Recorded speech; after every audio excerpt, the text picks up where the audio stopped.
Kembali lagi di Apa Kabar Indonesia Siang, pemirsa. Rencana pemerintah untuk merelokasi pedagang pasar Barito mendapat penolakan dari warga dan juga pedagang. Mereka mengaku baru menerima informasi sebulan terakhir dan hingga kini belum ada kejelasan tempat relokasi yang akan dituju.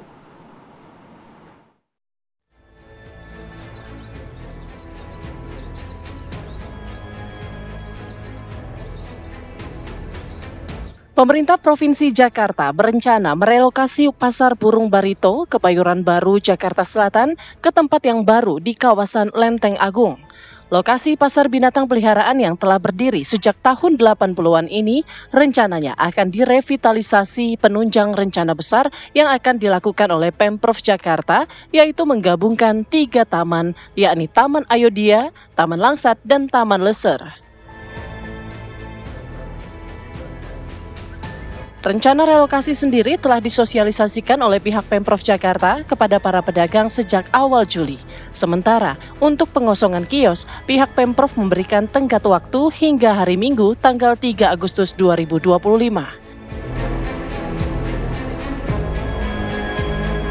Salah seorang warga sekaligus pedagang, Yuli, mengaku hingga kini dirinya masih menunggu kepastian lokasi yang dijanjikan.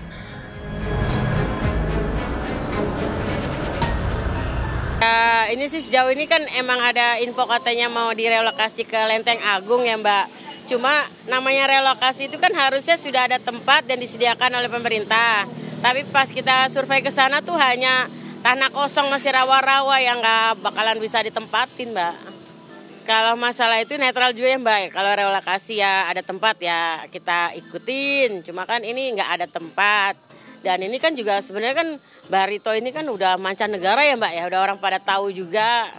Jadi kayak kalau mau dihilangkan juga aduh sedih banget Mbak, udah pada dari 83 pedagang di sini Mbak.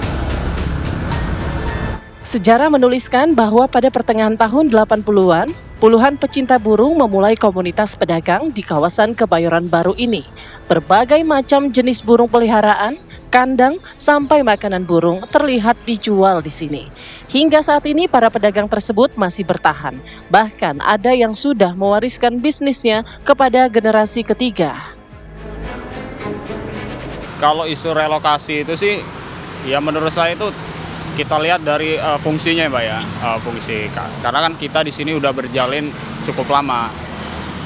Dari saya kecil tuh sampai saya sekarang ini kan, itu kemungkinan sih, ya kalau menurut saya relokasi itu dilihat lagi, iya ditinjau kembali karena di sini kan kami juga di sini kan sudah tertata kan, sudah terdaftar juga. Alasan pembangunan kota memang layak mendapatkan prioritas, tetapi jika pembangunan itu sendiri menumbangkan pergerakan ekonomi rakyat, masih mungkinkah layak untuk diteruskan? Konsep tamannya seperti apa? Bukan berarti Taman ASEAN itu kemudian nggak boleh ada masyarakat berjualan atau beraktivitas di sana ya. Jadi yang level kedua adalah konsep taman ini sebenarnya harus bercirikan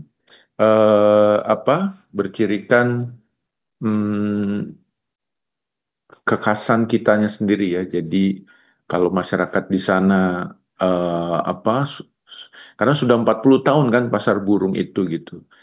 Jadi yang perlu ditata itu sebenarnya bagaimana pasar burung ini menjadi bagian dari konsep pengembangan tamannya gitu. Tentu bukan kayak pasar burung yang ada sekarang ya. Jadi jangan sampai taman ini kehilangan sejarahnya bahwa setelah sudah 40 tahun di situ ada komunitas orang yang berjualan, orang yang menyenangi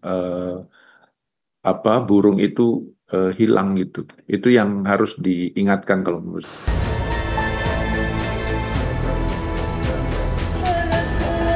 Rencana pemerintah Provinsi Jakarta merealisasikan Taman Bendera Pusaka sebagai kawasan hijau terpadu akankah sejurus dengan realisasi menjaga hajat hidup para pedagang yang direlokasi dari tempat tersebut?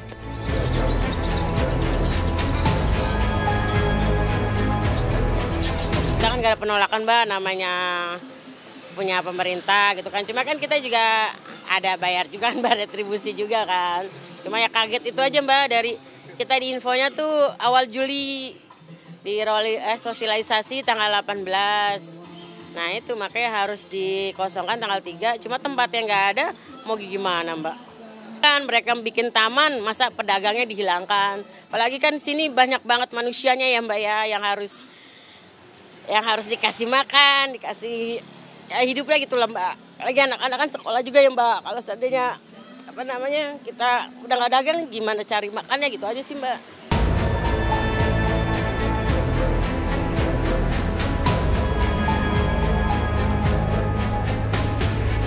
Dari Jakarta, tim TV One mengabarkan.